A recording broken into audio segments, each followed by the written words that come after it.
I remember being asked, what is feminism to you?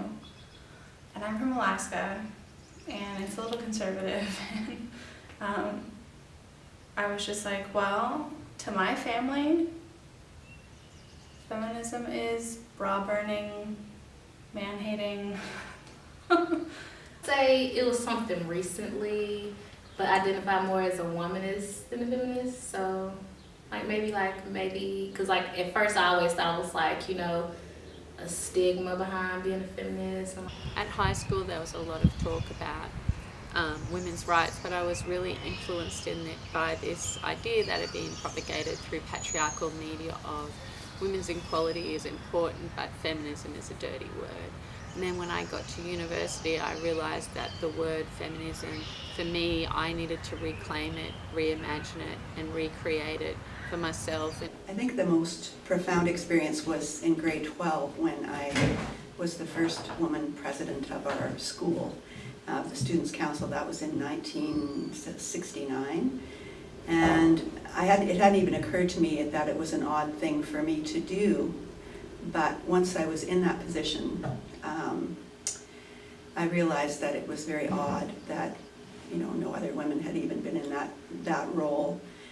I found a short story that I wrote recently, and I wrote the short story when I was 13, and I reread it last year, and it's very feminist, and it surprised me how feminist it was. So I think that I may not have said I'm a feminist, but I think that it was coming through in various ways, and I think that the reason for that is because, you know, a bit of wavering. I think I always believed in myself, and I always believed that I was worth as much as anybody else.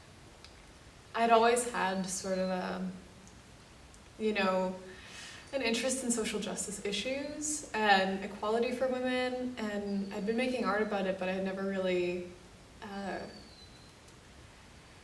thought of myself as a feminist, mostly just because of the word and like some of the stigma it carries. But then in first year university, I remember my art history TA, she said to a classroom of a lot of people, she said, "Who here identifies as a feminist?" And I remember only 2 people put up their hand. So I think I would have been like grade 6 when I realized that I was distinctly a feminist, because watching my sister do the same things that the boys were doing, but being told that we were different. So that we couldn't, but we are. And you shouldn't, but we did. Like it was just weird. So yeah. So always. Yeah. So I can't pinpoint a specific time when I necessarily became one, because I grew up in a household where that was just the way I was taught to be, I suppose, which is very fortunate. And I've always had powerful role models in my life.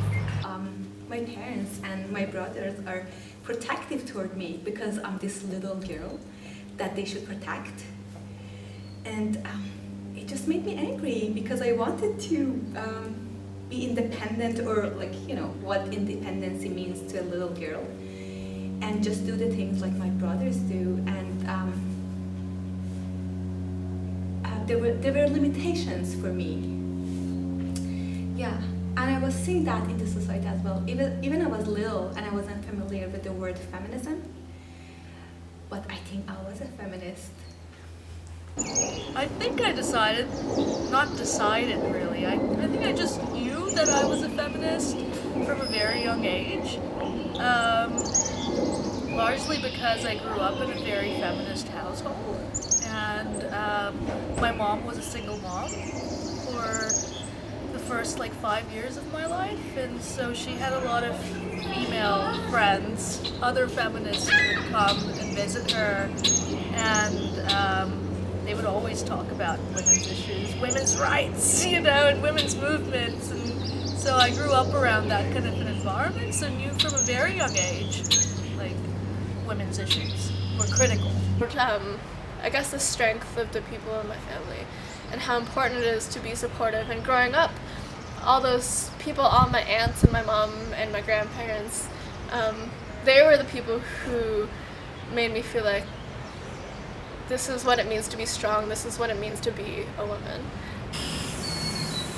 The start of having like feminist values or something. Like my father died when I was a baby, and my mom was like raising 3 children on her own, and I think I had a lot of examples of like strong women in my life. And as a feminist researcher, I want to discuss how or whether Chinese artists are influenced by Western feminism, because the feminism in China now sounds more like presenting femininity, which is not accepted by Anglophone standard. When I create art, I see myself as, what's the point of me creating art if I don't try to create change? So I don't go for like painting just flowers or penguins. I'd rather paint like something I know like can make a statement. So I'm always fighting for social justice in my work, yes. Right? You can't pull these things apart if you want a whole analysis, if you want to be able to act wholly and be whole in your political and cultural work as a feminist. So yeah, at no point was it kind of like the term that became me, but I think that it's an inseparable element of how I conceive of and enact myself in the world. I see myself as an ecofeminist, so I strongly see correlations between our understanding of the environment and our treatment of the environment and our treatment of females and our treatment of the body. I see my feminism as being more kind of transnational. I think it's shifted as to what it means to me, feminism, and I think that's a matter of age perhaps. At this stage of my life, I'm much more interested in cultural feminism. I think feminism in creative and spiritual circles. I feel like it's always changing. There's not like, it's hard because there's not one concrete definition, and maybe that's good. I feel like I identify within just a broader context of like social justice and like environmental justice, like activism, and so yeah. So feminism for me is in part still about like women as like a broad social category in the world, because that's still like a relevant thing in the world. But I also think it's like about like all of the different intersections of oppression that are at play. They identify as an intersectional feminist, and I think that work in that area definitely needs to continue on the path that it's going.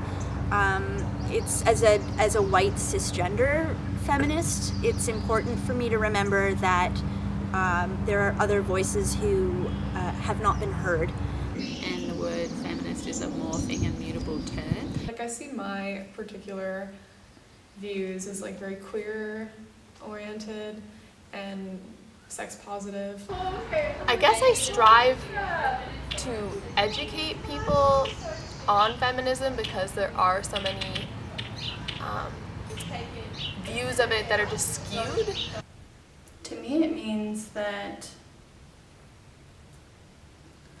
I'm seeking equality. I think feminism means to me all of us becoming whole, and I feel the feminine side of most of us has been repressed in men as well as women. Right now it's more inclusive, and it just includes everyone. Women, transgenders, men, everyone can be a feminist. I am in all ways working to undermine the ways in which, heteropatriarchal sexism in combination with colonial thinking, which is, also racism, is telling us that only one narrative exists, only one narrative of truth exists, only one way of reading the world exists, and that it must be delivered to us from some expert. You don't realize that you're political, and you are political. You can be just a little child and be political. Understand that there's right, wrong, and good and evil. So apparently I was doing it and didn't know I was doing it. Well, I see myself as one of the many voices that now has the opportunity to speak. That, like, I try to speak for the people that feel like they can't speak, or like people that feel like their story won't be told. So I'm like on the stage yelling it out for them. Feminism is alive and well and so necessary. Everybody who says feminism is dead has not read enough of the essential work or isn't paying attention. Feminism should really be feminisms. We need to acknowledge our similarities and celebrate our differences so that we can embrace intersectionality and share everyone's stories. We need to be able to have a dialogue with what's come before us so that we can plan in the present and create the change we need for the future for equal opportunities and choices.